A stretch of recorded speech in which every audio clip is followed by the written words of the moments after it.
안녕하십니까. 우리가 지난 5주차에 사이트 분석을 했습니다. 오늘은 6주차 평면 설계라고 해서 플로어 플랜, 스페이스 앤 커넥션이라고 해서 이제 그 평면에 대해서 이제 실제적으로 어떻게 이제 분석을 할 건지, 그다음 평면 설계에 대해서는 어떻게 할 건지, 각각의 이제 구성에 대해서 살펴보도록 하겠습니다.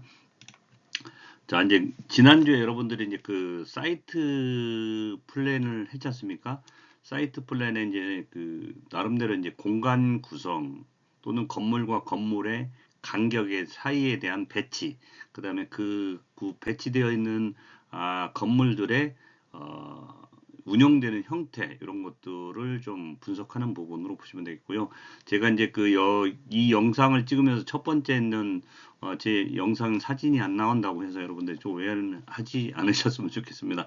영상에는 원래는 제 옆모습 밑에 이제 하부에 이제 사진이 나와야 되는데 저는 그냥 영상으로만 찍었으니까 목소리 들으면서 수업에 참여해 주셨으면 좋겠습니다. 물론 이 수업이 이제 여러분들하고 대면 수업을 명확하게 해야 되는데 영상을 하게 돼서 대단히 죄송하게 생각하고 이 부분은 우리가 이제 도서 이제 책 위주로 가면서 3, 4교시는 이제 연결해서 이제 도면 보는 부분에 대해서 지난 시간에 우리가 건축 도면 일반상을 이제 한번 여러분들이 보셨지 않습니까? 그래서 약어부터 시작해서 이제 퀴즈 플랜 형식으로 했었는데 그 부분이 아마 대면 수업을 하면서는 가능한데 이렇게 영상 수업을 하면서는 여러분들과 그러니까 직접적인 부분에 대해서 질문지 형식이 좀 어려울 것 같고요. 그래서 이제 그 부분에 대해서 제가 이제 어, 지난주에 얘기했듯이 여러분들 읽고 쓰는 부분, 그 도면명 또는 뭐 각 실의 번호, 그다음에 약어 이런 것들을 쓸 수 있도록 내가 양식을 제가 이제 올려줘 드린다고 했죠. 그래서 그렇게 올려드리도록 하고요. 그다음에 이제 여러분들이 이제 우리 과제 냈듯이 자기 집을 미래의 자기 집에 대해서 설계를 해보라고 되어 있는데 조금 여러분들이 그 부분에 대해서는 좀 막막해 하는 부분이 있는 것 같아요. 그래서 실제적으로 이제 여러분들이 실제적으로 할 수 있도록 샘플 PPT 자료를 간략한 작성된 예시 부분에 대해서 좀 한번 올려드려 보도록 하겠습니다. 그래서 여러분들이 그렇게 간략하게 작성을 해서 실제적인 부분으로 좀 더 구체화는 할 수는 없을 수 있습니다. 그래서 여러분들이 지금 설계도서 분석을 배우는 이 강의 설계 노트, 건축 설계 강의 노트를 건축 학회에서 했던 부분이기 때문에 상당히 좀 중요하게 디자인을 했던 부분입니다. 그래서 이 부분에 대해서는 여러분들이 좀 많이 숙지를 하고 있으면 아무래도 여러분들 집 설계하는 부분에 있어서 자기 집을 어떻게 구성하겠다 또는 현재 지금 살고 있는 부분을 내가 좀 더 좀 리모델링해서 추후에 같이 사는 공간을 효용성을 높이겠다 이런 것들 또는 여러분들이 이제 나만의 보금자리를 이제 만들 거잖아요. 그러면 그 부분에 대해서 여러분들의 미래에 내가 살고 싶은 꿈의 공간을 한번 잘 구성을 해보겠다라는 부분으로 한번 더 이제 접근해 보시면 좋을 것 같고요. 이 부분에 대해서 오늘 보는 부분은 주로 이제 공공 건물 또는 뭐 일반 학교 뭐 이런 것들에 대해서 이제 어, 어, 평면 계획을 세워보는 겁니다.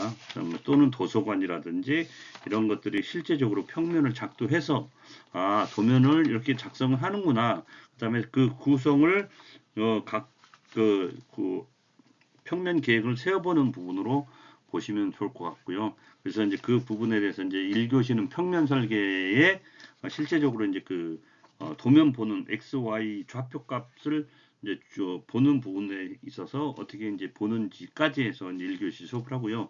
2교시는 요소별 평면 계획부터 시작해서 각각의 요소의 이제 접근성 또는 가변성이라든지 이런 것들을 쭉 살펴보면서 접근 계획까지 살펴보고요.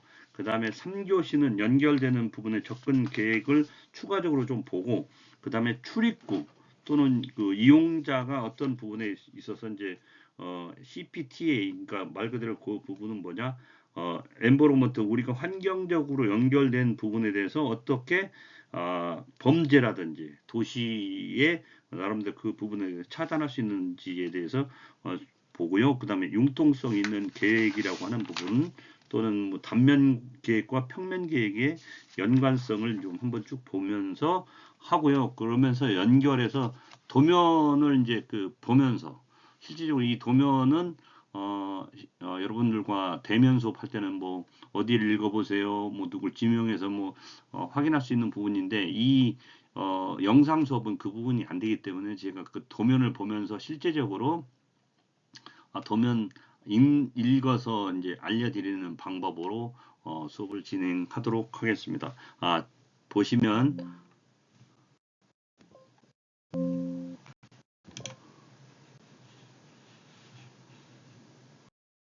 여러분들이 보시면 이 평면 설계라고 하는 부분은 우리가 이제 플로우 플랜 스페이스 앤 커넥션이라고 해서 이제 건축 평면 계획이라고 하는 부분이 있습니다. 그 건축 평면 계획을 우리가 잘 살펴보고요. 그 다음에 그 평면도를 어떻게 작도할 건지 여러분들 캐드로 이제 평면도를 이제 구성을 하면서 이제 공부를 하지 않습니까? 그런 부분은 어떻게 작동하는지 또는 어떤 각각의 요소별의 평면을 어떻게 어떤 계획을 세울 것인지에 대해서 이제 우리가 알아보는 순서로 오늘 살펴보도록 하겠습니다. 그래서 1, 2, 3교시 1, 2, 3교시는 이제 주로 이제 이론 위주로 하면서 도면 3교시는 도면이 반영되는 부분으로 해서 4교시까지 해서 도면에 대해서 정확하게 확인하고요. 예를 들어서 여러분들이 만약에 도면 부분을 명확하게 이제 프린팅이 안 된 상태에서 보게 되면 좀 답답할 수 있는데 어쨌든 현장에 가면 도면이라고 하는 부분은 이제 A3나 A4 정도로 해서 이제 반접식 A3를 나와서 이제 접이식으로 해서 이제 반접이식으로 해서 이제 볼 수 있게 책으로 다 되어 있고요. 만약에 큰 공사다 그러면 대형 공사다 그러면 이제 뭐 전지라든지 A1으로 해서 이제 작도를 해서 이제 현장에 배치를 하고요. 그걸 보면서 디테일하게 시공 관리를 할 수 있는 부분으로 보시면 되겠습니다. 그래서 이 설계는 주로 이제 건축가들이 주로 이제 위주로 해서 건축주에게 또는 그 요구하는 건축주가 이제 어떤 요구 조건인지를 그런 것들을 전체적으로 설계자가 건축사가 이런 것들을 숙지하고 그거를 명확하게 반영을 해서 평면 계획을 해서 융통성 있고 또는 활용성 있고 어떤 공간과의 연결성 이런 것들을 충분히 잘해서 연계가 잘 되면서 유동적으로 건물의 효과를 발휘할 수 있는 설계를 하는 게 가장 중요한 부분 중에 하나입니다. 그래서 평면 설계를 한다라고 보시면 되겠고요. 자, 이제 건축 평면 계획 플로어 플랜 디자인이라고요. 플로어 플랜 디자인이라고 해서 왜 이러죠? 조금 잘 안 되네요. 오래간만에 이제 영상 수업을 해서 그런 것 같습니다. 좀 이해해 주시고요. 건축 평면 계획이라고 해요. 플로어 플랜 디자인입니다. 그래서 평면 계획을 어떻게 잘 하느냐에 따라서 이 내부 공간의 계획 또는 이 내부 공간에서 발생하는 모든 활동에 대한 환경, 그 다음에 적절한 수용자들의 이제 수용할 수 있는 공간 이런 것들을 계획하는 것을 이제 평면 계획으로 보시면 되겠고요. 그 다음에 건축물의 이제 일반적으로 이제 지정된 용도, 수용실과 실의 이제 연결성, 그러니까 연결 공간의 구성을 알아보고요. 그 다음에 이를 합리적으로 어떻게 배치를 해서 효과적인 평면이 되는지에 대해서 우리가 살펴볼 수 있도록 하겠습니다. 그 다음에 이제 보시면 여기 평면 계획의 순서라고 하는 부분이 있습니다. 그래서 빨갛게 이제 해놓은 부분인데 여러분들이 명확하게 좀 한번 잘 숙지해 주시면 좋을 것 같습니다.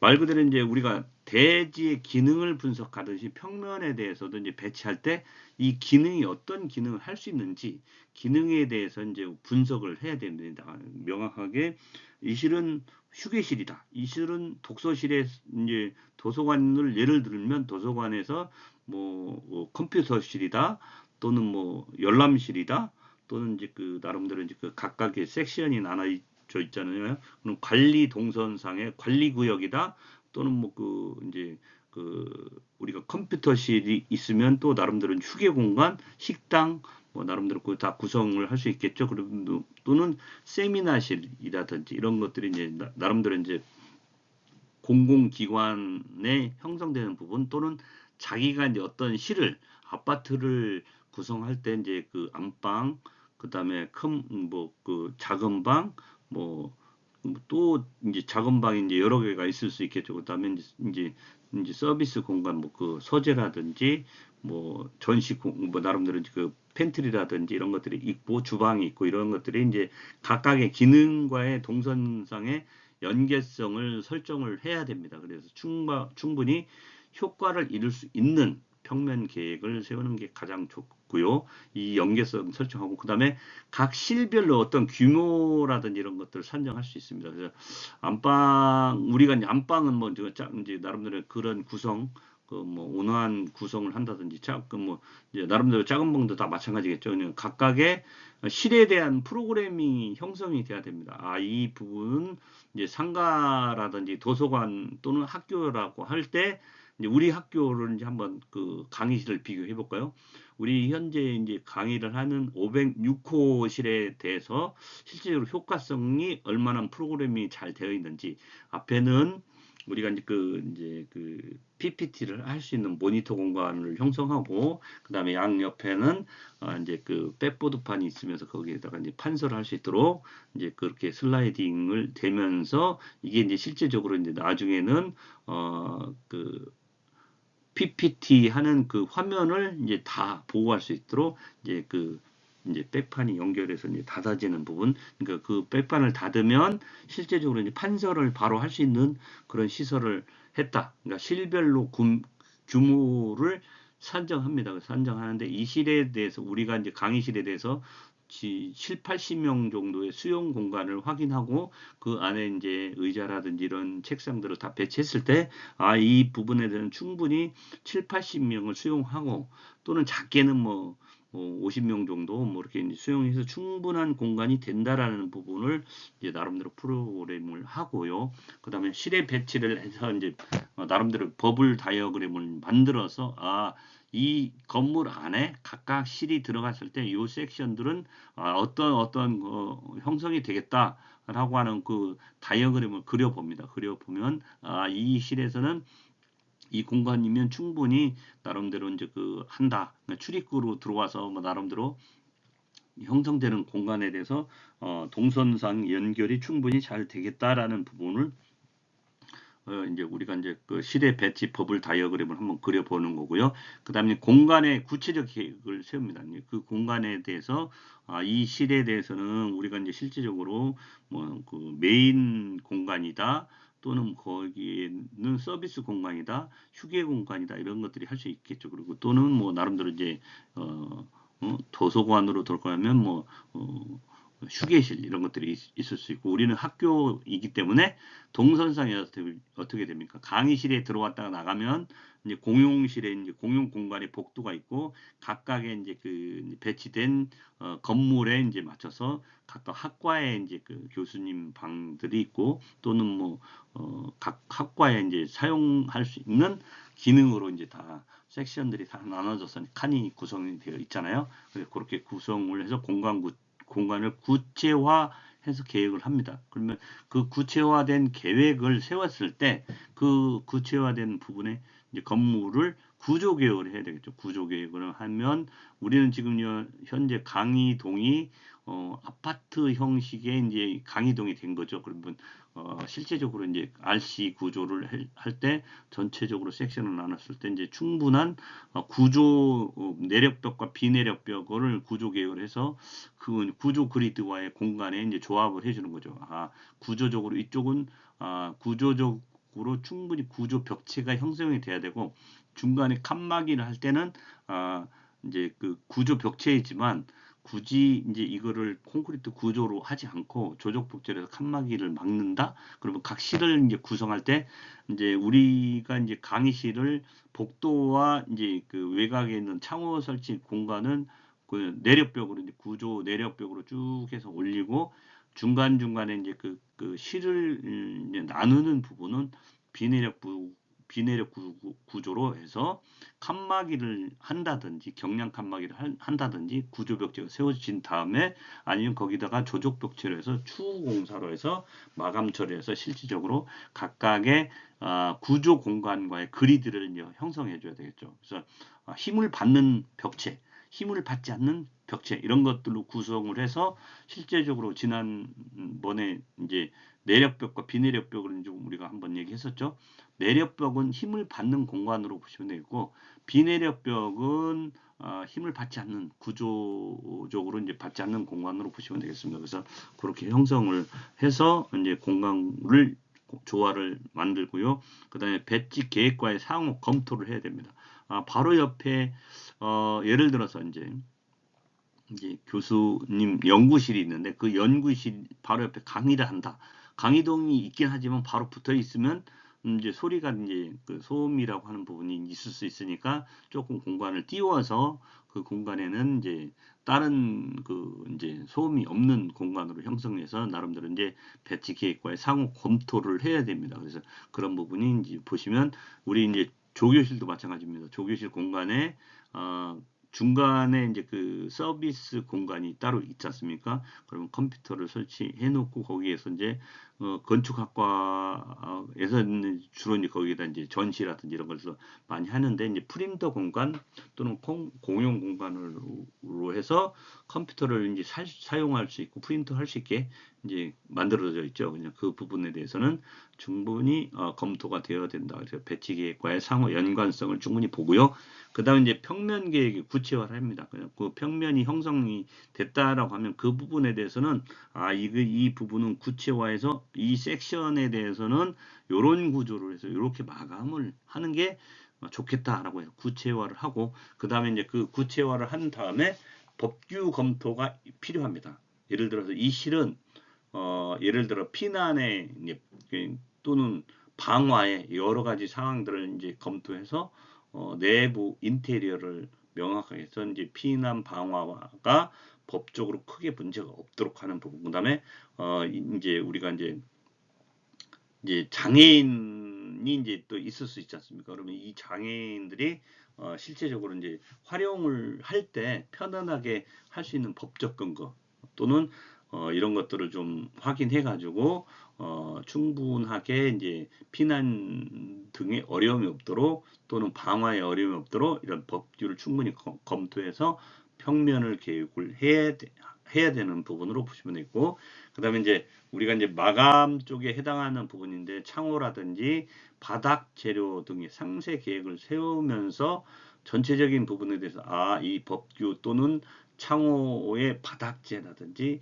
이런 것들이 상세 계획이 잘 세워졌을 때 여기는 섹션이 뭐뭐뭐 해서 마감하는 게 가장 좋겠다라고 해서 도면에 표기화하는 부분으로 보시면 되겠습니다. 그리고 이제 그렇게 평면 계획이 전체적으로 다 구성이 되면 피드백이라고 하는 부분, 전체 부분에 대해서 이제 우리가 피드백을 한번 해볼 수 있겠죠. 이렇게 구성을 했는데 아무런 문제가 없구나라고 하는 부분으로 볼 수 있겠죠. 그래서 이제 평면 계획을 세워서 피드백을 하는 부분으로 보시면 되겠고요. 이런 것들을 이제 다 되어 있다라고 하면 이제 서로 상호 이제 건축가가 이제 이런 평면 계획을 세웠다고 하면 서로 이제 건물과 건물의 어떤 기능과 효율성 있는 작동을 할 수 있도록 이제 평면을 바탕으로 해서 이제 디자인을 표현하는 것이 이제 가능하다라고 하는 부분이 되겠습니다. 그래서 매우 복합적이고 분석적인 사고를 요하는 행위가 평면 설계로 보시면 되겠고 이런 과정들을 성공적으로 진행하기 위해서 각각의 이제 구성자들 간에 협업을 하는 거죠. 여러분들이 이제 혹시 보셨는지 모르겠지만 우리 공학은 이 설계가 되어 있는 부분으로 시공한다고 했지 않습니까? 근데 이제 그 부분에 대해서 하지만 그 도면을 읽고 해석하고 나름대로 분석하지 하는 것은 기초적으로 좀 할 수 있어야 됩니다. 그리고 이제 이런 계획들을 여러분들 우리가 건축학과가 있지 않습니까? 건축학과를 보면 이제 인원들이 편성이 돼서 혼자 할 수도 있지만 그런 것들은 분석을 한다든지 연계성이라든지 전체적인 그 구성에 있어서 상호 협의를 통해서 하도록 해서 조편성을 해서 이제 건축을 설계를 합니다. 예를 들어 상업 건물이다, 뭐 개인 공간의 어떤 그 이제 그 건물을 특성을 이제 그 효과를 내기 위해서 이제 지정을 해주면 이제 졸업 설계라든지 어떤 설계를 할 때 이제 그 뭐 3명에서 5명 정도 이제 인원이 구성이 되면 각각 협업을 통해서 나는 어떤 부분 또는 매스 모델 담당 또는 나는 디자인 담당 이런 것들을 하기 전에 이제 평면에 대해서 이제 서로 협의를 해서 아 우리는 이러이러한 부분에 있어서 이런 건물을 하게 해보자라고 해서 상호 협의를 하면서 실제적으로 그 부분을 설계를 해가는 거죠. 설계해갈 때 그 과정에 대해서 이제 우리가 실질적으로 처음에 이제 그 디테일한 초기 계략 도면을 이제 평면도로 세워서 그것을 구체화하면서 서로 전체적인 지금 현재 평면 계획의 순서대로 전체적인 사항들을 쭉 다 살펴본 다음에 피드백을 할 수 있는 부분. 그러니까 아 이쪽 부분은 여러 가지 상황에서 내가 이렇게 생각하는데 나는 이런 동선에 이런 평면이면 더 좋겠다. 그리고 어떤 사람은 또 나는 그거보다는 출입 동선이 이렇게 바뀌어서 효과가 좀 편안하게 여기 사용자들이 그 공간을 이용할 수 있도록 하고 연계성을 좀 효과적이면 좋겠다. 이게 각자의 이제 그 의견들이 있을 수 있지 않습니까? 그런 의견들을 반영해서 실질적으로 건물을 만들어가는 과정을 이제 평면 계획을 세운 다음에 피드백을 통해서 효과성을 더 확실하게 이제 알고 있는 범위를 더 이제 집중적으로 이제 분석할 수 있겠죠. 그래서 그 부분이 피드백이라고 하는 부분을 보시면 되고, 그 다음에 이제 그 프로그래밍의 평면의 프로그래밍과 다이어그램이라고 하는 부분이 이제 페이지 91페이지 잘 나와 있습니다. 이 부분에 대해서는 이제 프로그래밍과 실제 설계를 연결하는 설계 단계에서 사용되고 있는 부분으로 공간의 규모 또는 연관성, 어떤 위치를 이제 고려해서 작성을 할 때, 우리가 이제 이 건물이 실제적으로 이제 그 사용되는 부분으로 볼 때, 이 부분은 어떻게 해야 효과적인 그 부분이 있을 수 있겠다 해서 이제 메인 출입구, 그 다음에 부 출입구, 서브 출입구, 이제 서브 엔터런스 이런 것들을 이제 구성할 때 그 메인 건물에서 이제 파생되게 나올 때 각각의 이제 섹션을 나눠서 실제적으로 구성하는 부분으로 보시면 되겠는데 이 부분은 이제 말 그대로 이제 그 충북 혁신도시에 있는 고등학교 학교 플랜에 대해서 한번 이제 공간을 구성할 때 요러한 부분이 있으면 좋겠다라고 해서 이제 그 전체적인 건물 바운드리에서 그 부분을 이제 연관성 있게 이제 옆으로 이제 끌어내서 화살표를 통해서 여기는 요러요러한 특성, 각각의 이러한 특성이 있다라는 부분으로 이제 쭉 섹션을 나눠 가지고 한 부분으로 보시면 좋겠습니다. 그래서 지금 여기 보시면 각각 메인에 이제 건물에 그러니까 이렇게 이제 메인 건물에 각각 섹션들이 나가 있죠. 나가 있는 부분에 대해서 각각 기능들을 설명을 해주는 거죠. 이 실은 무슨 기능을 하고 있구나. 이 실은 무슨 역할을 하겠네라고 하는 부분에 제3자가 봐도 이 부분을 요약되어 있기 때문에 바로 알아볼 수 있겠죠. 그렇게 해서 설계를 초안 단계, 그러니까 이거는 계략적인 평면 계획을 세운 다음에 이러이러하게 학교 계획을 세워보면 이렇게 좋겠습니다. 그러니까 이제 법규 검토 이제 전체적인 앞에서 평면 계획을 이렇게 이제 서브로 해서 이제 다 전체적인 피드백이 되면 그 부분에 대해 평면에 이제 다이어그램을 한번 입혀보는 거죠. 연결성과 실제 설계했을 때 이렇게 이제 효과를 발휘할 수 있게라고 하는 부분. 그러니까 여러분들이 누구에게 설명해 줄 때 나는 누구입니다. 이렇게 얘기할 때 나는 나의 장점은 요건데요. 나는 요러요러한 것이 강점이고 요렇게 얘기 들을 때는 상당히 좀 내 성격적으로 기분이 나쁠 수 있으니까 요러요러한 것들은 이제 상호 소통하는 거잖아요. 사람 관계도 마찬가지입니다.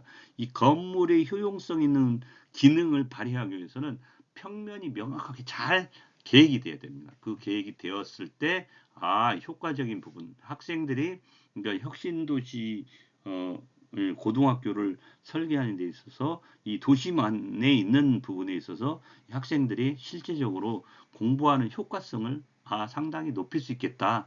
이렇게 평면 계획을 하는 거죠. 그래서 이제 우리 강단도 아까 설명을 해드렸듯이 마찬가지입니다. 우리가 공부하는 학교를 기준으로 했을 때, 섹션의 기능들이 이제 각각 있듯이 그렇게 해서 이제 하는 거고, 우리는 이제 집단으로 이동해서 이제 집단에서 이제 실제적으로 이제 그 강의를 받는 부분이니까, 우리가 이제 지난 학기에는 한 55명이 이 강의 506호에서 강의 들었지 않습니까? 그러면 이제 지금은 이제 분반이 되면서 이제 30명, 한 뭐 25명 이렇게 반 이제 5대 5로 바뀌었다고 이제 보시면 될 것 같습니다. 그래서 그렇게 분석이 돼서 충분히 이 실에서는 이 정도의 인력으로 다 강의 청취하는 부분에 문제가 없겠구나라고 해서 이제 이제 그거는 이제 나름대로 교육학적으로 이제 학교에서 이제 분석이 되어 있는 거죠. 그래서 지금 그렇게 되어 있고요. 그다음에 이제 여러분들 92페이지 넘기면 이제 각각의 이제 클러스터의 이제 그 메인 부분이 이제 각각 섹션이 나와 있는데, 이 부분은 뭐냐? 평면도와 배치도를 조합시킨 겁니다. 조합시켜 가지고 실제적으로 이제 나타내는 부분으로 보시면 되겠는데, 그 각각은 이제 어디냐면 이 부분은 보니까 여기도 또 이제 충북 혁신도시 고등학교입니다. 고등학교는 각각의 1개 학년 네, 8학급 이상으로 해가지고 이제 형성이 돼서 뭐 예를 들어서 외국어, 국어, 사회, 과학, 수학 이렇게 이제 섹션이 나눠서 이제 그 클래스룸을 좀 만드는 거죠. 그래서 각각의 이렇게 하고, 그다음에 이제 티칭 스테이션을 만들고, 모듈러 이제 스페이스 공간을 만들고, 그다음에 홈 베이스를 만들어 가지고 이렇게 형성되는구나. 그다음에 이제 서비스 존을 만들어 가지고 이제 학교의 이제 교무실이라든지 이런 부분이 이제 선생님들이 이제 있을 때 이제 선생님들 강의 시간에 이제 학교 수업을 들어가야 되는데 동선상에 있을 때 하는 거고, 그다음에 이제 커뮤니티 이제 이거 있고요. 그다음에 오픈 클래스라고 해서 이제 나름대로 각각의 이제 실별로 이제 그 기능별로 학교 이제 교실이 있을 수 있죠. 뭐 기술 가정한다든지 또는 뭐 그 나름대로 뭐죠? 음악이라든지 미술 또는 뭐 이런 그 음악으로 해금도 있고 뭐 실내 체육관 이런 것들이 있지 않습니까? 각각의 교실에서 이제 클래스룸에서 벗어나서 기능별로 이제 오픈 클래스가 있는 부분, 그다음에 오픈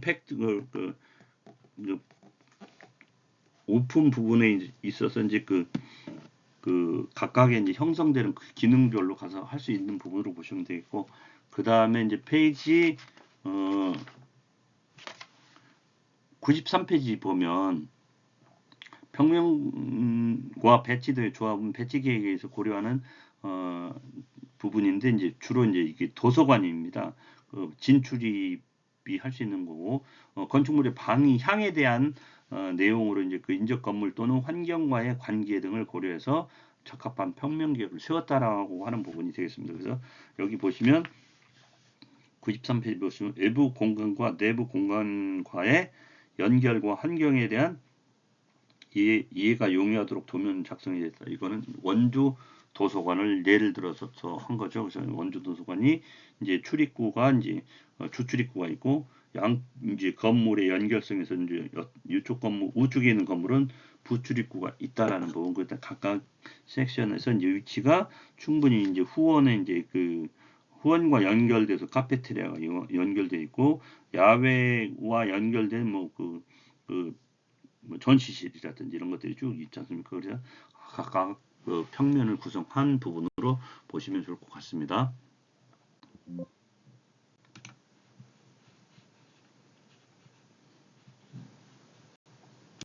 이렇게 해서 이제 그 94페이지 보시면 여러분들 그림 5-5 평면도와 배치도와의 조합 사례 1층의 기능실 공간과의 연결을 복도, 계단 공간을 음영을 통해서 구분해서 2차원 표현을 한 거죠. 입체감을 갖도록 표현한 겁니다. 그래서 이거는 어디냐? 하계 중학교 표시로 보시면 되겠습니다. 운동장이 있고요. 각각의 단계별로 해서 이제 그 음영을 처리해서 이제 그 구분을 한 부분으로 보시면 되겠고, 그 다음에 마찬가지로 이제 평면도와 배치도의 조합 사례에서 지하 1층 같은 경우에는 실제적으로 지하 1층을 이제 위에서 쫙 평면 아까 얘기했듯이 우리가 이제 1500 높이에서 이제 쭉 잘라서 볼 때 이제 평면이 계획되어 있다라고 보시면 되겠고요. 이 부분은 우리가 이제 상세하게 봐줘야 되는 부분 중에 하나입니다. 그래서 여러분들이 이제 그 부분을 명확하게 이제 구분해 주셨으면 좋겠고, 95페이지를 한번 보겠습니다. 95페이지는 이제 우리가 평면도의 작도라고 해서 플라워 플랜 드로잉이라고 해서 이제 그 여러분들 중요한 것이 하나 있습니다. 제가 여기다 빨간색으로 이제 그 해놨죠. 평면도는 정북 방향을 도면 작성 방향의 위쪽으로 하는 것이 원칙이다라고 되어 있습니다. 그래서 우리 페이지 95페이지 첫 줄에 나와 있습니다. 이 부분은 시설물이라든지 시설물 주변 현황을 고려해서 다른 방향으로 배치할 때, 이게 정북 방향으로 설치가 이제 되어 있으니까, 평면도가 설치되어 있으니까, 다른 실도 그걸 기준으로 했을 때, 실이 이렇게 돌아가면 동서남북에 어느 쪽에서 빛이 들어오는지에 따라서, 이렇게 배치하면, 나름대로 이 실은 효과성이 이렇게 좋겠구나, 라고 하는 부분에 각 실에 대해서 구성에 대해서 명확하게 할 수 있는 부분으로 보시면 되겠어요. 그래서 우리가 그런 부분에서는 좀 참고적으로 보시면 좋을 것 같고요. 그 다음에 이제 우리가 이제 그 여기 보시면 각 실의 이제 평면은 각 실의 용도 및 면적 또는 기둥, 벽, 창문의 위치, 방화 구획 및 방화 문의 위치, 복도, 직통 계단, 피난 계단 또는 특별 피난 계단의 위치 및 치수, 비상용 승강기, 승용 승강기 이런 위치 및 치수가 이제 치수 및 우리가 이제 각 실에 이제 올라가는 기능에 따라서 파이프 닥트, 파이프가 올라가는 공간을 이제 닥트, 파이프 닥트라고 이제 지난 시간에 우리가 이제 일반상 공부하면서 보셨죠? 그렇게 해서 연결되는 것으로 보시면 되겠고, 그 다음에 이제 단위 세대 구획의 이제 건축물의 중심선 및 외곽선, 그 다음에 출입구 위치, 발코니 등의 위치를 나타낸다. 그러니까 여기에서는 이제 단위 세대라고 하는 부분은 이제 우리가 아파트를 기준으로 한다고 보시면 되겠고, 그렇게 할 때 이제 단위 세대의 건축물의 중심선, 외곽선 이런 것들을 충분히 볼 수 있는 부분이고, 출입구와 발코니의 위치를 나타내는 부분도 정확히 확인할 수 있는 부분으로 보시면 되겠고요. 그 다음에 이제 단위 세대 평면은 단위 세대 기준을 RF 이제 RP점, 그러니까 모듈 격자라든지 기준선에 표시를 해주는 부분이 RP점으로 보시면 되겠습니다. 그래서 각각의 RP점의 모듈 격자 기준으로 표시하고요. 그 다음에 평면도는 해당 층 바닥에서 1.5m 높이에서 이제 아래 방향으로 이제 자른 거죠. 아래 방향으로 내려볼 수 있는 표면에 표현한 도면의 표시를 평면도로 보시면 되겠습니다. 각 실의 이제 출입구 관계, 주요 이제 재료의 구성 또는 개구부 등의 관련 사항을 이제 표현하기 위해서 도면을 이제 평면도로 이제 작도해서 이제 위에서 이제 내려다 보는 거죠. 내려다 볼 수 있도록 이렇게 하는 부분으로 보시면 되겠고요. 그 다음에 이제 세부적인 표현이 필요한 부분은 확대 평면도를 이제 작성해서 표기합니다. 그래서 여러분들이 지난 시간에 이제 제가 도면을 보면서 쭉 넘길 때 각 이제 뭐 확대 평면도를 이제 지붕 또는 지하 이런 부분에 있어서 명확하게 이제 확대 평면도를 이제 다 볼 수 없으니까 이제 전체를 반으로 나눈 지붕 같은 게 반으로 나눠서 이쪽 면, 좌측면, 우측면을 나눠 가지고 실제적으로 이제 확대 평면을 볼 수 있으면서 이렇게 해서 마감이 되는구나, 이렇게 시공이 되는구나라는 부분을 명확하게 표시해 줄 수 있는 부분이 확대 평면도를 이제 작성을 한다라고 보시면 되겠습니다. 각각의 그렇게 되는 부분. 그 다음에 창호의 부호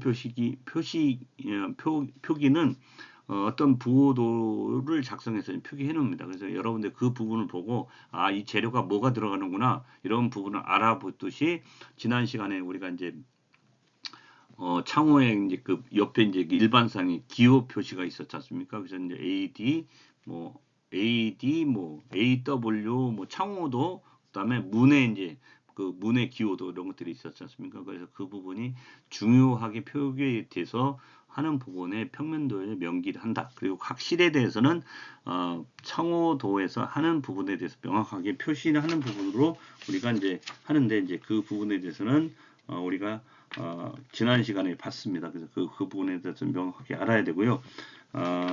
그 부분에 대해서 이제 세부적으로 이제 그 우리가 확대 평면도 받고 창호도 받고 그다음에 그 밑에 이제 방화구에 우리가 이제 그 지금 요즘 건물을 시공할 때 방화구획을 설정합니다. 왜냐하면 그 구획은 화재 시에 특화된 부분이 될 수 있어요. 그래서 피난이라든지 이제 불이 최소화가 될 수 있도록 하는 부분, 그러니까 그 주로 이제 공용 공간이 상당히 많다라고 보시면 되겠습니다. 그 공간이 구획으로 설정합니다. 그래서 이제 상업시설로 보면 근생으로 보면 이제 엘리베이터 홀이라든지 이런 쪽은 상당히 좀 방화 구획으로 설정을 많이 합니다. 왜냐하면 많은 사람들이 이용을 하고 유동 인구가 많고 하기 때문에 피해가 화재가 났을 때 최소화가 될 수 있도록 불이 이제 그 붙는 그 시간을 최소화시키기 위해서 그 방화 구획을 설정합니다. 그래서 거기에 들어가는 모든 자재들은 화재와 관련돼서 인증된 제품을 써야 됩니다. 시험에서 뭐 난연제라든지 불연제라든지 이런 걸 써야 되고 그 부분에 대해서 표기를 하고요. 그 다음에 기둥 중심선을 따라서 그 방화 구획은 어떻게 표시하냐? 1.3선을 표시합니다. 이 구역은 전체적으로 1.3선을 표현했을 때 도면 딱 보면 여긴 방화 구획으로 설정되어 있구나. 그럼 이 방화 구획에 대해서는 시공 관리를 어떻게 해야 되겠네? 라고 하는 부분이 명확하게 이제 그 도면화되어 있고요. 그 다음에 그 부분에서 옆에 이제 비고, 이제 주기표에 이제 도면에 다 표시 못하니까 주기표에 이제 자재라든지 이런 것들 특화된 부분에 또는 시방서에 그런 부분이 다 이제 그 표현하게 되어 있습니다. 그래서 그런 부분을 우리가 이제 그 방화구역에 1.3선 표시를 해준다. 그 다음에 이제 실명 표기는 각 실의 중앙에 표기를 하는 것이 원칙입니다. 그리고 부득이한 경우에는 중앙에 표시 못하고 작은 공간이 있을 수 있지 않습니까? 실이 작으면 그거를 인출선을 밖으로 빼서 거기 밖으로 뺀 다음에 그 안에다가 네모를 해서 그 인출선 안에다가 표시를 해주는 거죠. 다른 이용해서 이제 다른 위치에서 표기한다. 그러니까 도면화가 됐는데 그 부분에 대해서 다 표현이 안 되죠. 그럼 밖으로 빼서 보이기 좋은 공간에 여기는 이 공간에 이렇게 시공한다든지 이렇게 마무리를 하라라고 하는 부분을 실명을 표기해 주고요. 그 부분에 대해서 이제 우리가 그걸 보고 나면 이 실은 어떤 마감이 되는지 우리가 지난 시간에 봤듯이 마감 재료표를 보면서 찾아가서 다 확인하는 거죠. 그렇게 처리를 하고 해서 이제 우리가 실질적으로 그 부분에 대해서 볼 수 있는 부분으로 보시면 되겠습니다. 그 다음에 이제 그 바로 밑에 나오는 평면도에 포함되어야 하는 도면 요소들이 있습니다. 이 부분은 명확하게 이제 위치가 이제 기둥의 위치라든지 기둥의 위치 같은 경우 버블 표시를 해준다는 가로 또는 숫자 세로를 이제 영어 대문자로 이제 표시를 해주는 게 이제 기둥의 위치 버블 표시를 해주고요.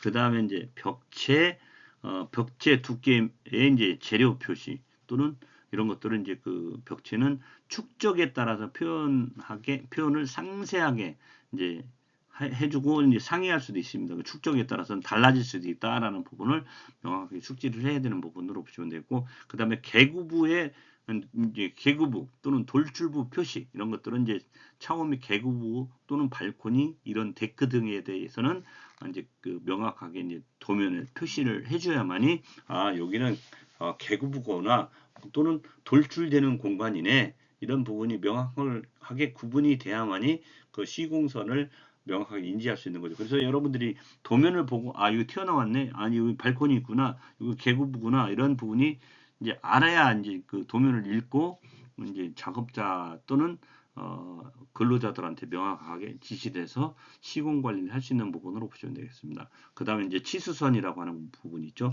우리가 이제 큰 치수 또는 작은 치수로 이제 안쪽으로 큰 치수, 작은 치수로 이제 안쪽에 표시하는 부분이 되겠습니다. 그래서 숫자는 치수선 위 또는 왼쪽에 기입을 해주는 게 이제 평면도에 이제 표시하는 부분으로 보시면 되겠는데, 이렇게 보시면 이제 3, 4교시에 이제 도면을 보면 이제 도면에도 이런 기준들을 다 보고 평면도에 이제 표기가 되어 있다라는 부분을 명확하게 알아주셨으면 좋겠고요.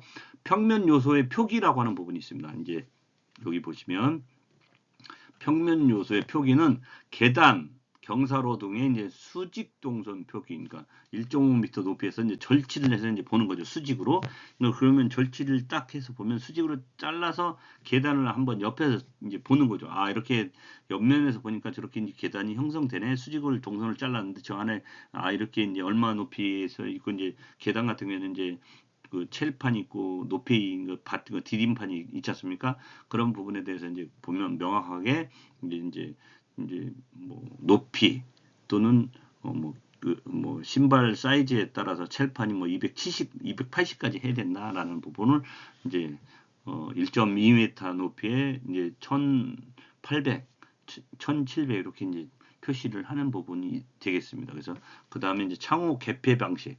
창호는 미석이냐 미닫이냐 아니면 뭐 개폐 방식이 이제 그 뭐 닫힘 상태가 어떠냐에 따라서 개폐 방식이 형성되는 거고요. 방화 셔터라고 하는 부분이 이것들은 이제 주로 이제 점선을 표시합니다. 방화 셔터는 그래서 여러분들이 방화 셔터 표시를 명확하게 하면 그 부분에서 어떻게 하는지 보면 점선을 되어 있으면 그 점선에 대해서는 방화 셔터의 시공 상세도를 가서 보시면 방화 셔터인데 이거는 어떻게 시공을 하라는 부분이 별도로 시공 상세도가 있다라는 걸 꼭 알아두셨으면 좋겠고 그 다음에 이제 단면을 하는 절지선이 또 있습니다. 단면 절지선. 그 다음에 각 실명 및 실의 면적을 또 이제 평면에 다 표시를 합니다. 그냥 9.1이다, 뭐 15점 얼마다, 다 면적을 표시해 줍니다. 몇 회배, 몇 회배 다 표시를 해줘요. 그럼 그 면적을 보고, 이건 전체 합계 면적이 얼마구나라는 부분을 명확하게 인지할 수 있다라는 부분이 실명 및 실의 면적을 다 표시해 준다. 또는 위생기구 및 바닥 재질 타일 등을 이제 명기를 해줍니다. 그래서 이제 우리가 위생기구라고 하는 부분은 이제 주로 이제 화장실이라든지 또는 상황에 따라서는 뭐 도서관 같은 경우에 식당에 이제 주방이라든지 이런 것들이 이제 위생기구가 이제 형성되는 부분이고요.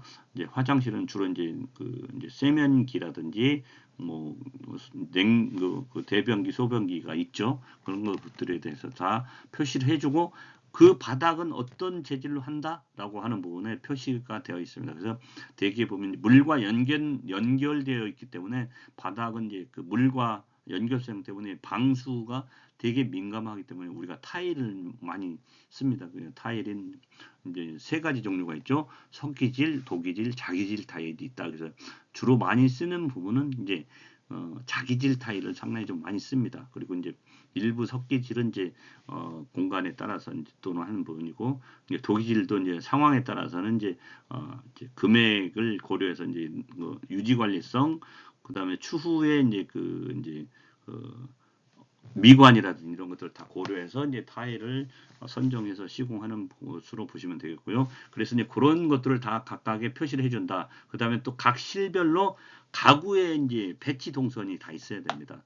그래서 이제 이게 도서관이다 그러면 도서관에 이제 마감 공사가 완료가 되면 가구가 어떻게 배치가 되는구나. 그 배치에 따라서 이제 시설하는 것들이 달라질 수 있죠. 예를 들어서 이제 통신 같은 경우에는 이 가구가 배치되지만 그 컴퓨터가 들어가는 공간에 이제 그 모니터라든지 이런 것들이 들어가는 공간에 전기라든지 통신이 이제 가구 배치에 따라서 이제 달라지는 거죠. 그래서 그 부분에 대해서 이제 배치에 따라서 여기 전기 배선을 해야 되네 아니면 통신을 해야 되네 건축은 이제 나름대로 구조물만 형성하면 그 부분에 대해서 이제 마감 동선 부분은 이제 건축하고 이제 전체적인 공청별로 다 하는 부분이니까 이런 것들은 이제 미리 이제 가구 배치에 따라서 마감이 어떻게 바뀐다, 전기 통신이 또 배선이 또 어떻게 바뀐다, 소방은 또 어떻게 해야 된다 이런 부분이 다 이제 달라질 수 있죠. 그래서 가구 배치가 명확하게 돼야 되는 거고요. 그 다음에 이제 바닥, 천장의 변화 이런 것들이 있는데요. 그 부분에 상부 캐노피 선은 어떻게 되는지, 상하부의 이제 슬래브 오픈은 어떻게 되는지, 또는 천장 등 뭐 보는 어떻게 이제 보이지 않는 곳은 어떻게 이제 표시하는지 이제 부분의 점선을 표시하면 여러분들 이제 오픈 공간 또는 X 처리되어 있는 부분, 상부가 X 이제 상부가 슬래브가 오픈이다 그러면 네모 박스에 X로 해주면 그 안 이제 상부가 이제 비어 있다. 그래서 이제 캐노피 같은 경우에는 많이 그런 표현을 많이 합니다. 그래서 캐노피 천정 같은 경우에는 그렇게 처리하는 부분이 많고, 그다음에 이제 보이드 처리를 하는 부분이 상당히 좀 많은 부분에 그렇게 이제 도면에 표시하는 부분, 그다음 이제 배관 공간, 그러니까 우리가 이제 지난 시간에 배웠죠. 파이프 닥트, 에어 닥트, EPS실, 그다음에 굴뚝, 드라이어리 등이 표시된다라는 부분. 드라이어리 여러분들은 말 그대로 이제 냉난방, 환기, 특히 이제 주차장 같은 경우에는 강제 환기를 하죠. 그래서 이제 여러분들 주차장 예전에는 그런 게 없었는데 주차장 안에도 이제 냄새가 계속 뵐 수 있기 때문에 공기를 이제 자체적으로 이제 불어주면서 이제 그 부분이 이제 한쪽으로 몰아서 이제 공기가 이제 배출되는 공간 또는 그 외부에서 공기가 자연스럽게 급배기가 될 수 있는 공간을 만들어주고 있다라는 부분으로 잘 보시면 좋을 것 같고요. 그 다음에 이제 각 실에 이제 학교 같은 경우에는 이제 우리가 이제 환기를 시키려면 현재 우리 강의실은 어떻습니까? 우리 강의실은 환기 시스템은 없어요. 대신에 이제 덥다 그러면 냉난방기가 설치되어 있기 때문에 냉난방기는 합니다. 근데 이제 특히 이제 겨울에는 환기를 하고 싶다. 그러면 어떻게 합니까? 문을 열어서 환기를 해야 되겠죠. 그다음에 여름에는 또 너무 더우니까 냉난방을 틀고 이제 그 환기를 한다라고 하면 일부 문은 창문을 이제 프로젝트 창으로 이제 우리 강의실은 되어 있습니다. 이제 안전 때문에 프로젝트를 한 거죠. 예전에는 상당히 높은 건물이어도 다 미석이나 미닫이로 많이 했었는데 지금은 이제 그 높은 공간에서 이제 그 추락할 수 있는 소지 이런 것들이 이제 다 방지를 하기 위해서 프로젝트 창으로 이제 많이 합니다. 프로젝트 창을 그쪽으로 이제 사람이 이제 그 출입이 할 수가 없고 탈출을 할 수가 없죠.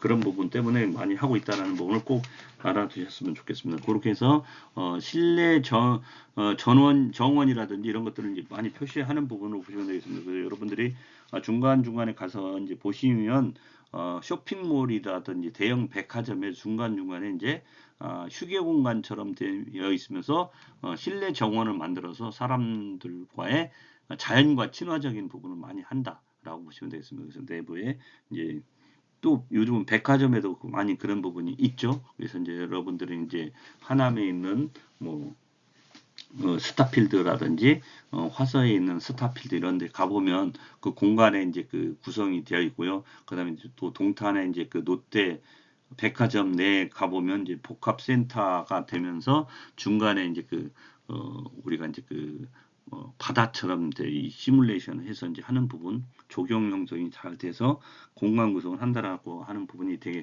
되겠습니다. 그리고 우리 여러분들 97페이지 보시면 이제 페이지 97페이지 보시면 주열 번호들이 좀 있습니다. 주열 번호들이 있는데 그 주열 번호들은 이제 각 기둥의 벽체라든지 이런 부분을 보시면 되겠습니다.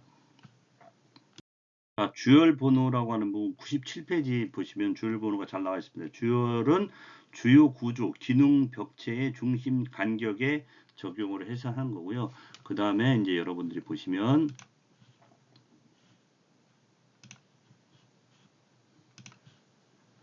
주열의 주요 구조, 기능 벽체의 중심 간격을 적용한다라고 하는 부분. 그다음에 가로 주열과 세로 주열이 구분된 주열 번호는 다음과 같이 부여를 한다. 그러니까 A 타입 같은 경우는 가로로 1, 2, 3, 세로로 A, B, C, I와 O는 사용하지 않습니다. 그다음에 O, B 타입 같은 경우에는 가로에 이제 X, 이제 가로는 X, 세로는 Y로 이렇게 이제 1, 2, 3 숫자로 표시하고요. 그 다음에 가로 주열 번호는 왼쪽 또는 왼쪽에서 오른쪽으로 보는 거고 세로 주열은 이제 아래에서 위로 본다 이렇게 보시면 되겠습니다. 읽을 때 그러니까 세로 주열의 번호 문자는 시계 반대 방향으로 해서 90도 회전시킨 것으로 보시면 되겠어요. 그렇게 보시면 되겠고 그 다음에 이제 주열 번호는 평면의 경우 또는 도면 위쪽과 왼쪽 그 다음에 입단면의 경우에는 도면 위쪽에 표현을 하고 있다. 그래서 그거 부분에 여러분들 97페이지 주열 번호를 명확하게 알면 도면 보는 부분은 요걸 숙지하면 바로 인지할 수 있습니다. 그래서 4번에 보면 주열 번호는 평면의 경우에는 도면 위쪽과 왼쪽 입단면의 경우에는 도면 왼쪽에 표현을 해준다라고 하는 부분 꼭 알아두시고요. 그 다음에 주열 사이에는 보조열이 필요할 때가 있습니다. 그래서 앞에 주열 번호에 다시 1을 붙인다든지 다시 1을 추가해가지고 추가된 문자 크기는 원래 크기보다 0.6배로 이제 작게 하는 거죠.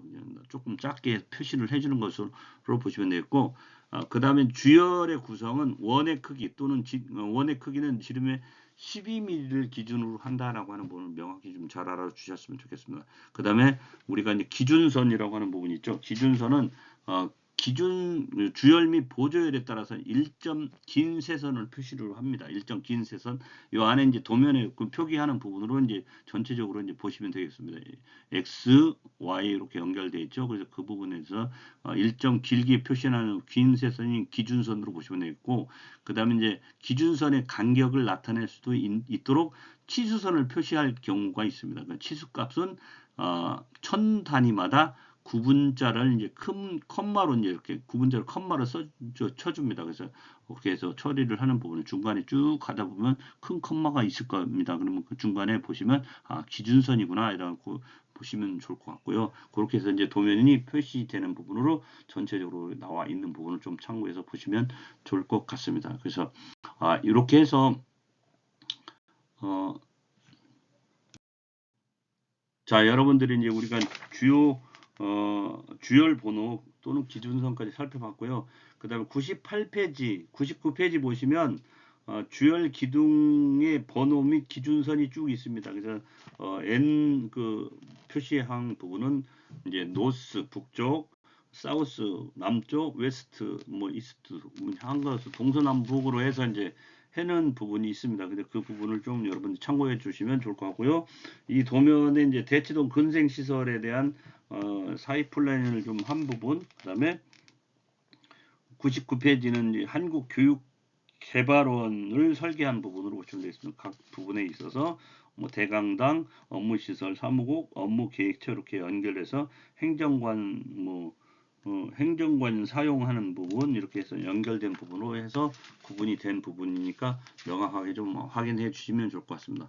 이상으로서 1교시 수업을 마치도록 하겠습니다.